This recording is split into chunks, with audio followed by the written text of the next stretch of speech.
Hello and welcome everyone. I'm Benjamin Carano and I know you all have been waiting for this video. I'm excited too. It's part 3, the final part of my 3-part series on building a Honda GX 120cc motorized bicycle. And yes, today is going to be the test ride. But before we get into the test ride, I'm going to be going over a few key things that we need to do to break in the engine to give it the life that it deserves. On this channel I like to take care of things, and technically you could just put gas in it and start it and it will probably go, but there's a lot of things, especially with a 4-stroke engine, that we need to take into account before starting the engine for the first time. So do stay tuned for the beginning of this video because it's pretty essential if you want your engine to last a long time, and we will get into the test ride right after that. So make sure to subscribe, like this video if it's helpful, and as always comment below if you have any questions. And let's get into the video. So the first thing we will need to do to prep the engine is drain all the factory packing oil that's in here. For that you'll just need a 10mm socket, and we're just going to take that little nut on the bottom there out, and it shouldn't be too tight. You can see there. And then I have a funnel going into a bottle just in case there is a bunch of oil in there. I have no idea how much is in there. Sometimes there's not much, and sometimes they fill it up. In this case, they've got quite a bit in there. You can see it's all coming out there. So I'm just going to let that drain for a bit until it is completely empty, and then I'll just go ahead and put that back on.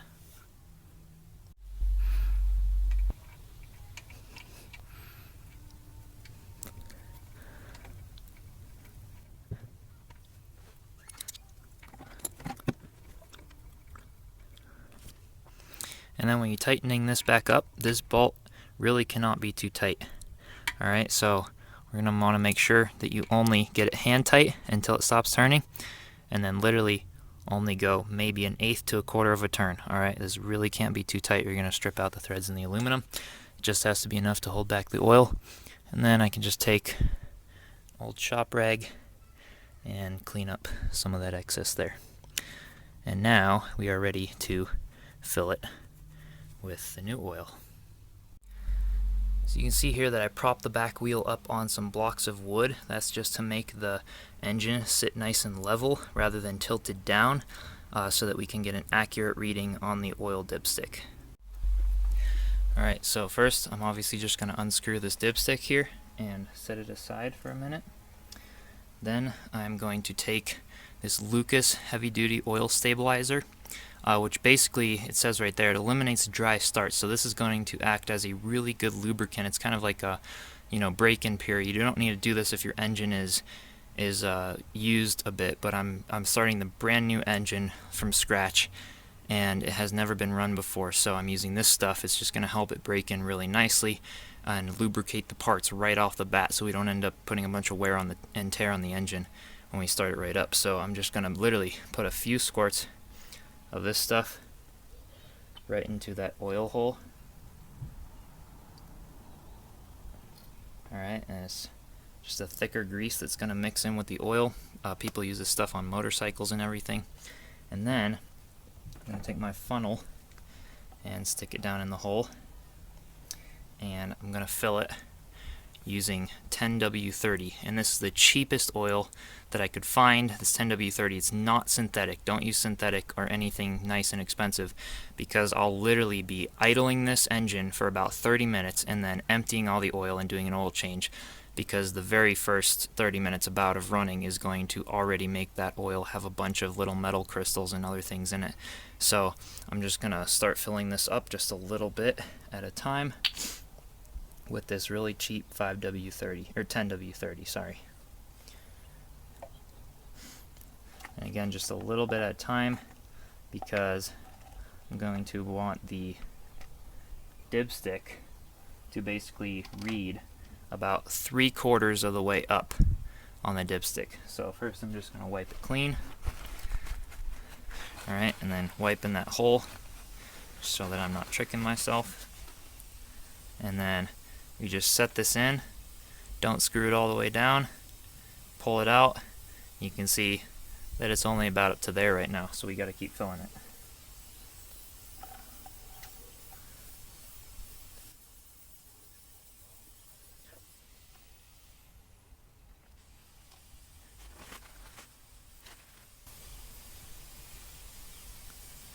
Still not there yet.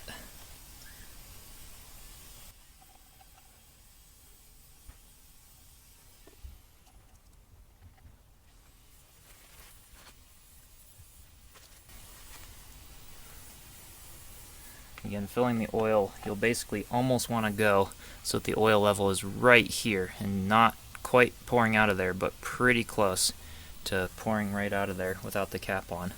So I need quite a bit more. This thing takes a little more than I thought it would.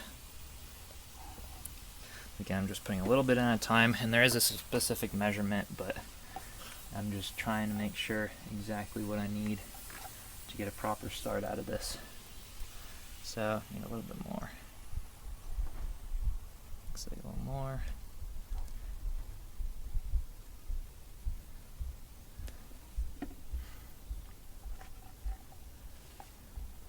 Alright, so I can see there that I'm getting pretty close.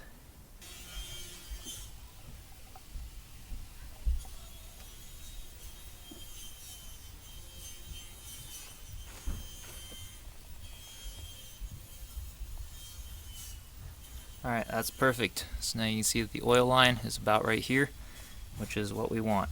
And now that I have already done that once, it will be much faster filling it the second time because I know about how much of this quart of oil it used. It's about 3/4 of the quart, a little bit more. And now, again, just screwing this on, don't make it super tight. And then I'll just wipe up some of this excess oil here. And that's all we have to do to fill the engine with oil. But I'm also going to put some of this Lucas starter stabilizer into the spark plug hole just a little bit and give the pull start a couple of pulls before we officially start the engine so that it doesn't start from dead dry and everything. We want to make sure we have all those parts lubricated before we go speeding it up. Alright, so to take the spark plug out, all I'm going to do is remove the spark plug boot, and I made this custom motor mount just perfectly the right size. It barely fit the spark plug socket down in there, and snap it on the spark plug, and then I'm just using a really long socket extension you can see there, and then I'm just going to pop that right over the spark plug socket, and there it goes. And now probably get the rest of it by hand.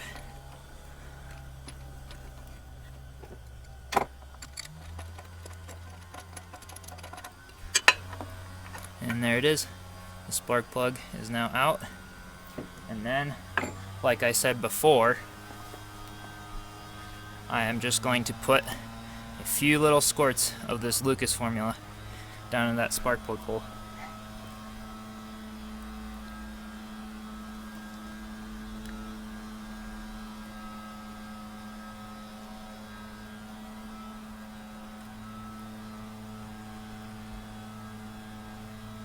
And then just let that sit for a few minutes without screwing the spark plug back in yet.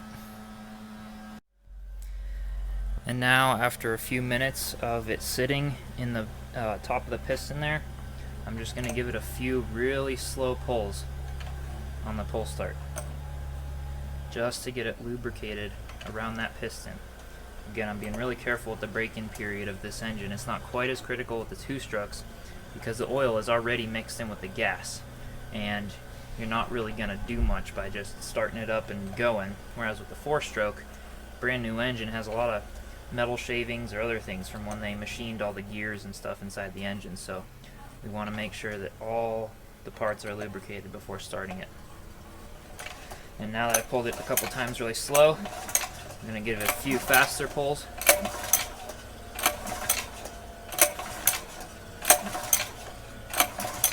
And that's it. Now I can go ahead and take that spark plug and screw it right back in the hole.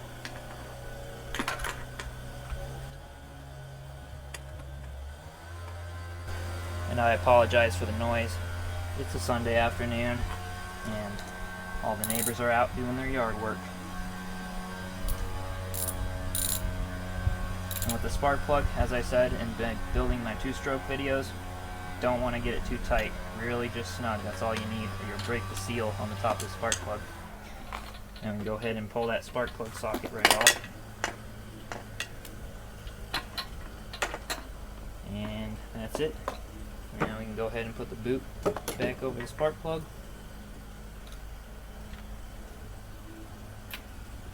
And we are ready to go get the gasoline. Alright, so I just got back from the gas station and picked up some E85 gasoline. And we can go ahead and fill the tank and hope to get this thing started.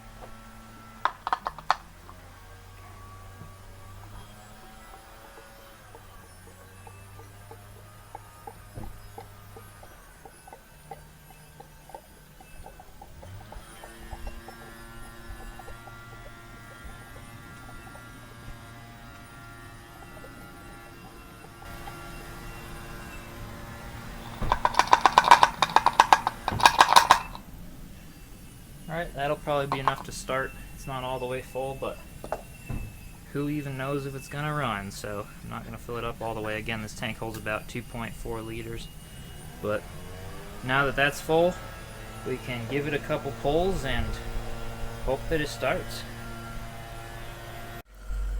Alright, let's give it a go.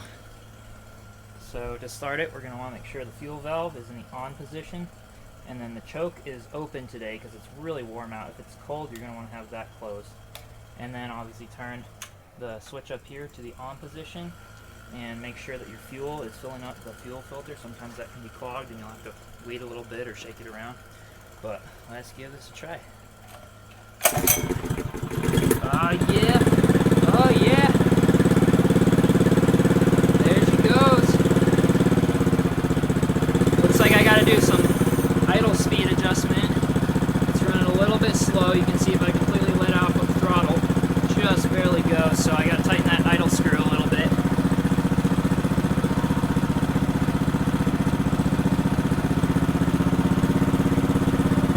There we go. And that's going consistently. Oh yeah. So we'll just let it idle like that for maybe 20 or 30 minutes and then see how the oil's doing. Probably change that. Alright, so now it's been running for about 30 minutes, so I'm just going to go ahead and shut it off and do another oil change. You can see now that the exhaust pipe is all nice and blue. It got pretty hot, so I'm probably going to be getting some of that motorcycle insulator tape to go around that, because that's where my leg's going to be, and if it accidentally hits that, that's not going to go well with my nice jeans and my skin. So I also had a tiny little fuel leak in here. So I just had to tighten the fuel valve and that was all fixed. So this thing, it ran very well for 30 minutes and passed that test. Now we'll just empty the oil and put new oil in, and again just add a little bit of that that Lucas stabilizer to the oil. You don't have to put it in the spark plug again because the engine has already started, but just add a little bit, especially for these first couple quarts. And after you've burned through about 2 quarts of oil after doing oil changes, that's when you can move to the synthetic mobile oil 10W30, and that's gonna really make the engine last for a long time. So let me go ahead and do the oil change and then get it started up again and start riding it around. Alright, so we just took the oil out after running the engine for 30 minutes, and you can see how gray that is. I know this bottle isn't quite see-through, it's kind of a hazy white color, but that should be a really clear gold color, and it's definitely pretty full of sparkly metal bits. So we're gonna go ahead and put some new oil in, and then we'll put a little bit of a load on the engine, which is riding it around. Alright guys, so after the first test ride, I was actually really not pleased with the way this all was engaging and driving the bike, and I'll explain this all in further detail in another video where I directly compare a centrifugal clutch alongside a torque converter. So I'm actually going to replace this quick with a 212cc Predator torque converter and see how that works, and then I'll come out with another video right after this comparing the centrifugal clutch and the torque converter, as well as details on how to install the torque converter, just so that you guys can basically know exactly why I decided this transmission was not the best setup for me and I'll talk about that in another video. So anyway, I'm going to get a torque converter on here, and then we'll do the final test ride. Alright, so I have now installed the torque converter, and I also went ahead and wrapped the exhaust pipe in some titanium lava fiber tape. This is basically just so that it doesn't burn my leg if my leg is close to it. The only downside about this is it's insulating the exhaust pipe as well, so the exhaust pipe might get really hot underneath. So I may end up taking this off and just welding on a heat shield in the future, but we'll see how it does. And then again, both the installations for this torque converter and the installation for this heat tape I will probably be doing separate videos on, so be sure to check those out in the near future. And with that, we are ready for the test ride.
Alright, so for the test ride, I figured I'd do a bunch of different tests on this. I would do a bunch of different riding on all kinds of different terrain, uphill, downhill, flat ground. And since I'm in Colorado and we have the beautiful mountains here and it's a beautiful day, I figure why not just do the test ride right up into the mountains and see how this thing handles up a mountain road. So that's where we're headed right now, to the beautiful mountains. You'll see them in just a sec. And there they are, right ahead of me.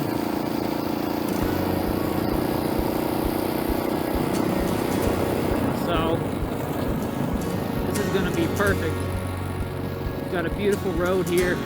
Hoping it's not going to be too busy, because I don't know what the cops will think if they see me on this thing. Before, the bike was technically a 66cc engine, and it was pretty close to the size of a 50cc, so whenever the cops saw me on it, they didn't really care, and you know, I could always tell them it was just a 50cc, because they couldn't actually tell unless they took the top of the engine off and measured it.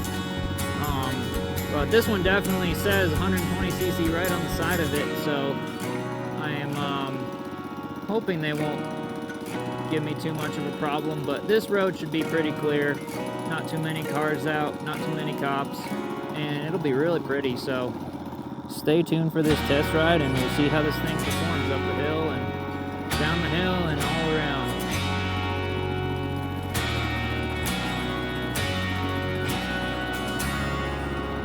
So here's an acceleration from a dead stop.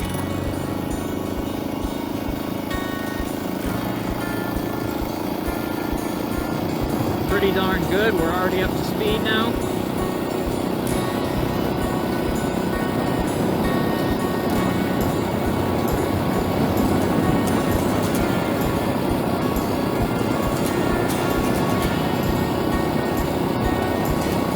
So far, this thing is doing great. It sounds awesome.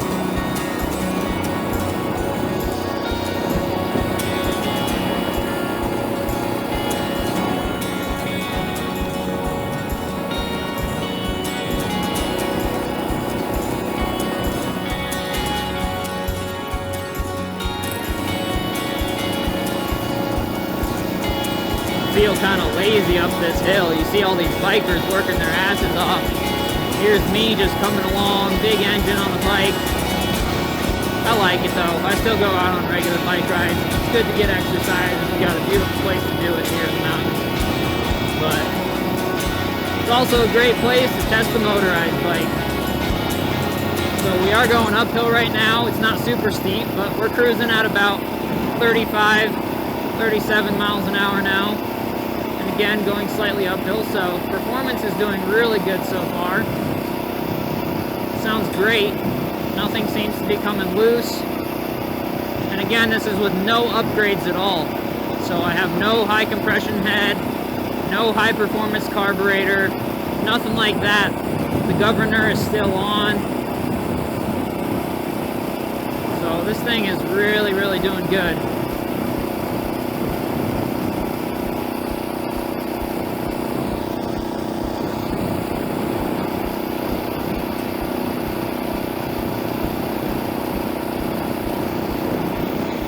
Alright, we're about to come up to a pretty steep hill here. You can see the engine's still doing really well.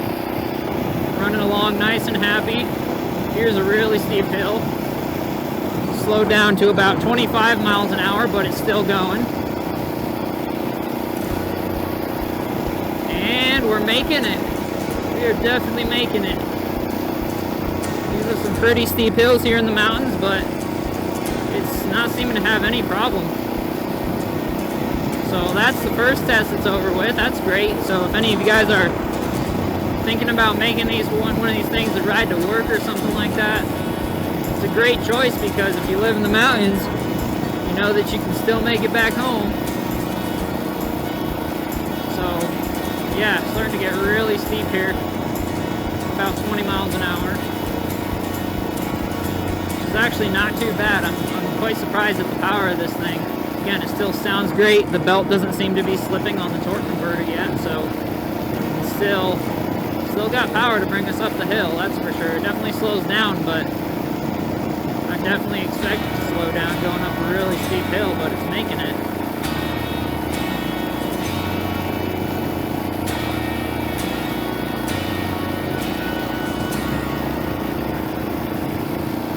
And now the hill's getting a little more gradual here. There's some relatively flat ground. We're still going uphill, but engine made it up that hill just fine. It's doing great. Really happy and impressed with this thing. And nothing's coming loose. Exactly how I wanted it. So now we're cruising again at about 40 miles an hour. And as soon as we hit this downhill, this is just going to start accelerating like crazy, I'm assuming. The torque converter, yeah, definitely. Hitting 45 now.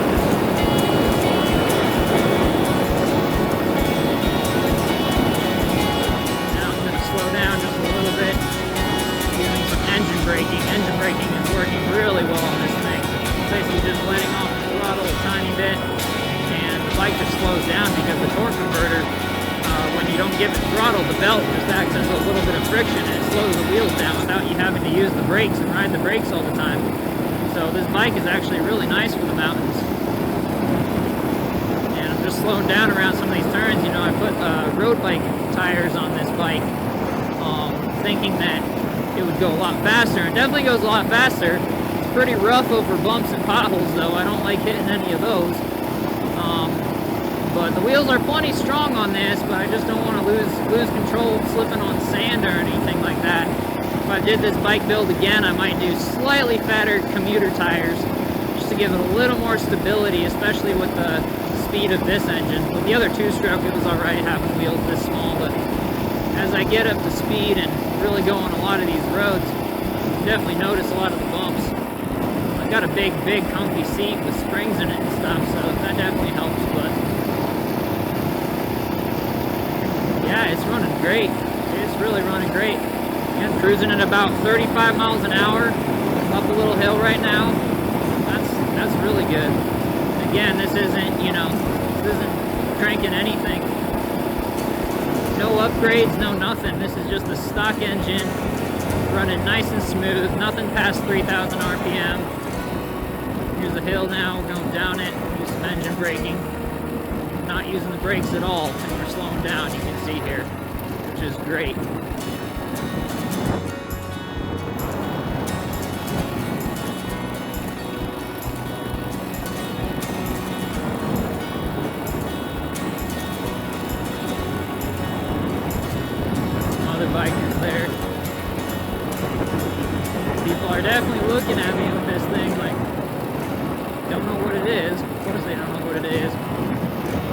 coolest motorized bike design ever. I'm not afraid to admit that. This thing is definitely reliable. It's light. The whole bike weighs maybe 100 pounds because I built the whole thing out of aluminum. The engine is really the heaviest part now. So it's pretty nice. And I weigh about 157 pounds, just to give you an idea of how rider weight could affect this thing. So if you are above 200 pounds, it's going to go a little slower acceleration and a little slower up the hills, but it'll still carry you for sure, as long as you build the bike frame strong enough to hold that. You know, I got all these wheels custom built, the frame and everything like that to be able to hold 2 people. So right now I've only got 1 person, and I took the back seat off. All right, flat ground. Wide open throttle right now. Oh yeah. This thing definitely runs. Definitely runs. Probably get up to 50 or 55 soon, but that'd be a little fast for this little place in the mountains, so I might do that on my way back when I get to the wider road.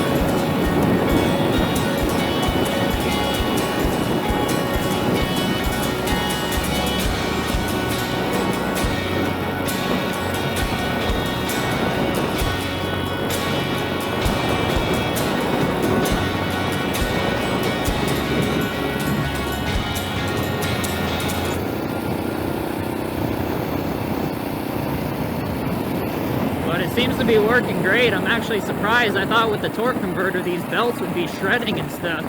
God, it's really bumpy right here. But this torque converter, it's really doing fine. I mean, no rubber is getting eaten and it's still good and tight. Everything's going really well. So I'm gonna turn around now and head back the other way.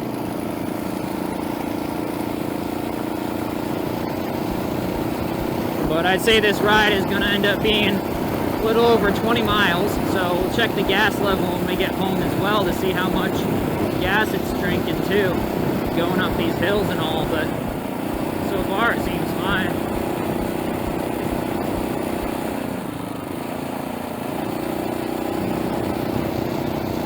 Again, going up this hill perfectly fine.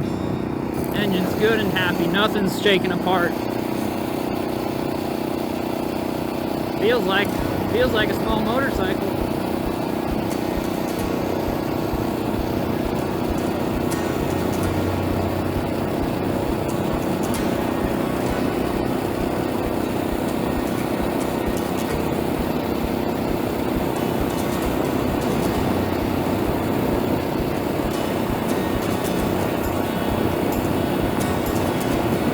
Definitely fun taking these rides through the mountains. It's so pretty up here.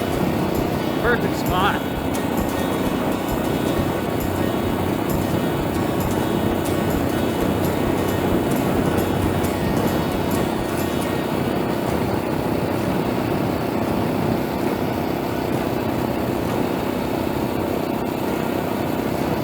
Engine still seems really good and happy.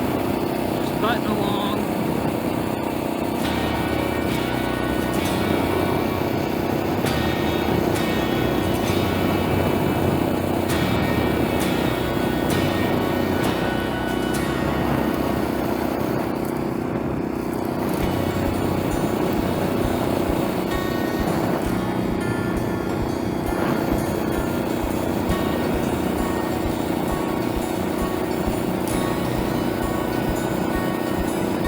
Two-stroke, I would never be able to go on a ride like this. Two-stroke would overheat, catch fire, completely wreck before I could make it this far. Those two-stroke bike engine kits, they're good for having little bits of fun, but with long rides like this, definitely come to appreciate the four-stroke, man. I love the four-stroke. It's not overheating yet, it's still cooling off good. Fans are working. And this is the hardest riding that it'll ever be doing. Going up these hills and stuff, I would not expect more of it, so.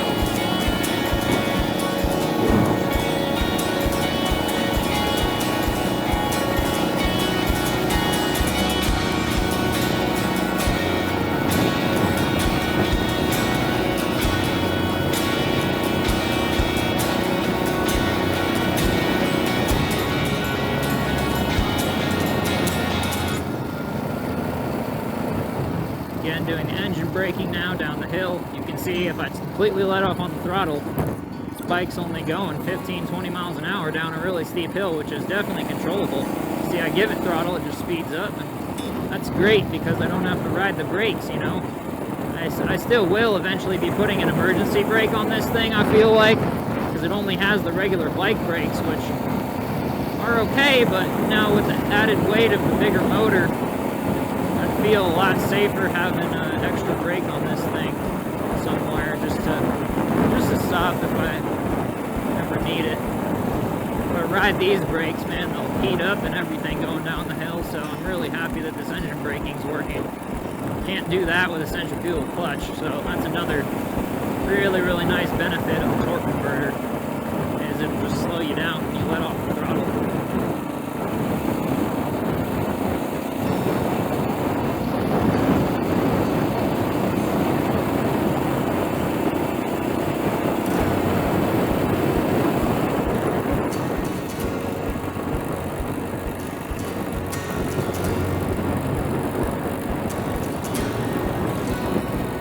Taking it slow around the corners at first. It's a little scary riding this thing for the first time. It goes so much faster than the other two-stroke, but got it. It really handles well.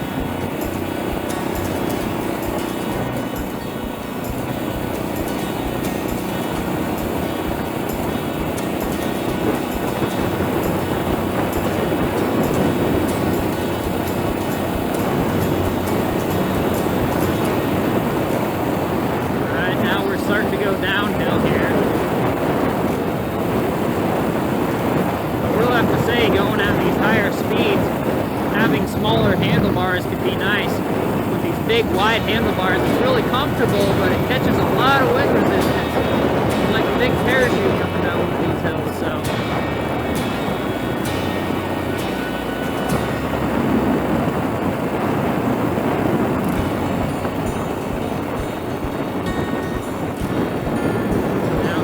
Steep downhill. We're coming back down that area that we came up that one time, so definitely got a few spots in here that are close to a 40-degree angle inclination, so this bike is definitely doing great. I can accelerate from dead stop, even flip up from the hill, which is amazing. I don't even use the pedals at all if I don't want to. I just put the thing on this thing, so really happy about that.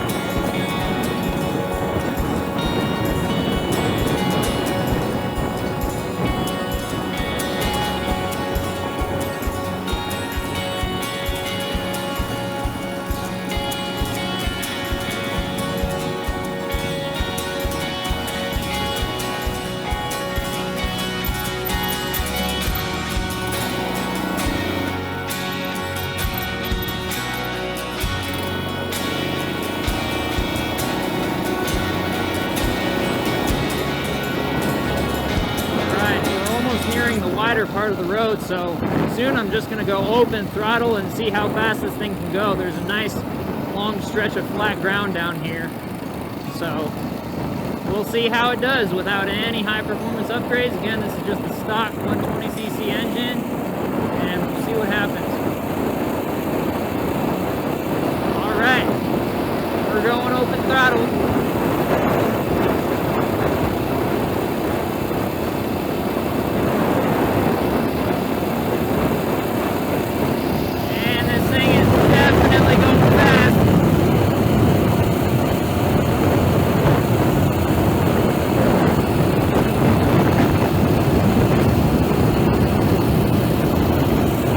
About 52 miles per hour right here.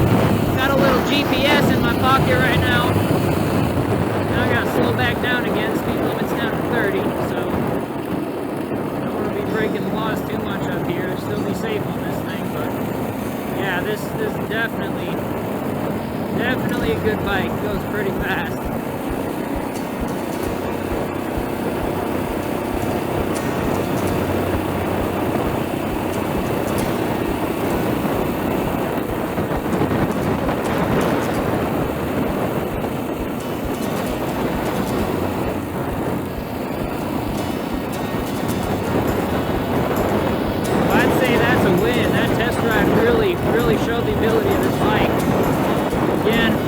too much top speed stuff, but really show you the power of it. Made it up all the hills without a problem. Without a problem whatsoever. So as soon as we get back home, we'll check this thing out and see how it did, you know, see if anything overheated, see if any of the bolts came loose or any of that. But just looking down at it right now, everything looks really good, so definitely happy about that.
This road that we're about to come up to, there's a little speedometer on the side, so I can point the camera at that. Hopefully you guys will be able to see it, but this is about 50 meters, 50 to 60 meters to that speedometer. So we'll see, cranking this thing wide open throttle, how fast it can accelerate in 60 meters. You can see it right up there where it says 30 miles an hour.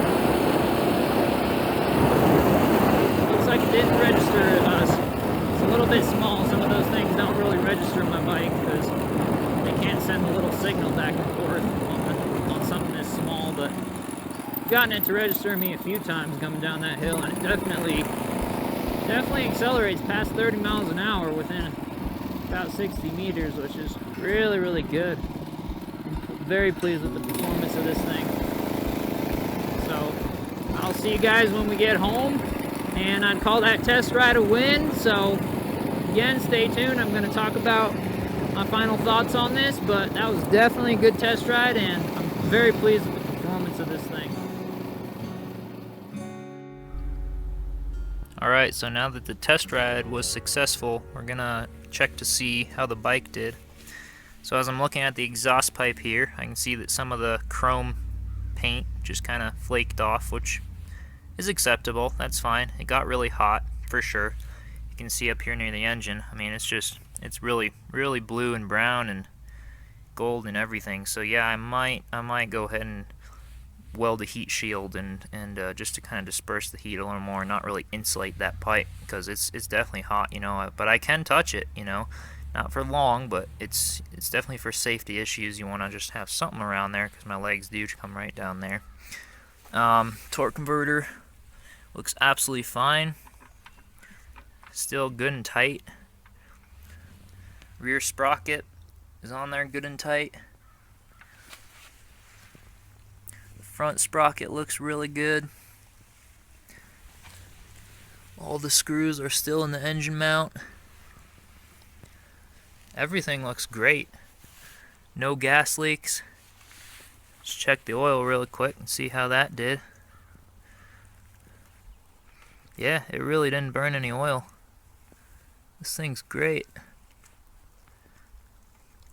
And then again, now that we did do the first test ride and put a bunch of load on the engine, that was a lot of load. You know, the only reason I did go up in the mountains, I did do a very small test ride with this thing when I had the other clutch on here before I switched to this thing, so at least it had a little bit of a load. But after, you know, you put some load on it gradually, then you can go ahead and replace the oil in there with synthetic oil. So do another oil change, and instead of just putting the cheap stuff in, get like one mobile motor oil, fully synthetic, because and again, it's 10W30, to go in there. That'll last a lot longer, keep your engine running really well. So yeah, overall the bike handled that really well, and I really won't be riding this thing up mountains every day. So for a 20-mile ride, hardly used any gas. That's still almost full. So this thing is definitely efficient, has no leaks, running super strong. So I am super happy. The build is done, and it's definitely a good win. So that concludes this video. I hope it was really helpful for you guys. I hope it was inspiring. I definitely went through a lot building this bike. Lots of trial and error and everything, but it definitely came out very well, and I'm pretty happy with the build. So I would definitely recommend this build to any one of you if you have some extra cash to spend and you're looking for something fun to do and really fulfilling and inspiring. It was a cool build for sure. So I hope it was helpful to you guys. I hope you liked it. If you do, leave a like below, subscribe, comment, and I will see you in the next one. And also, don't forget to check out the videos that will be coming very soon on installing the torque converter and wrapping the exhaust pipe, as well as a torque converter versus a centrifugal clutch. I do feel like those videos are essential to do, so I will have them out soon. Don't worry. But with that, I will see you in the next video.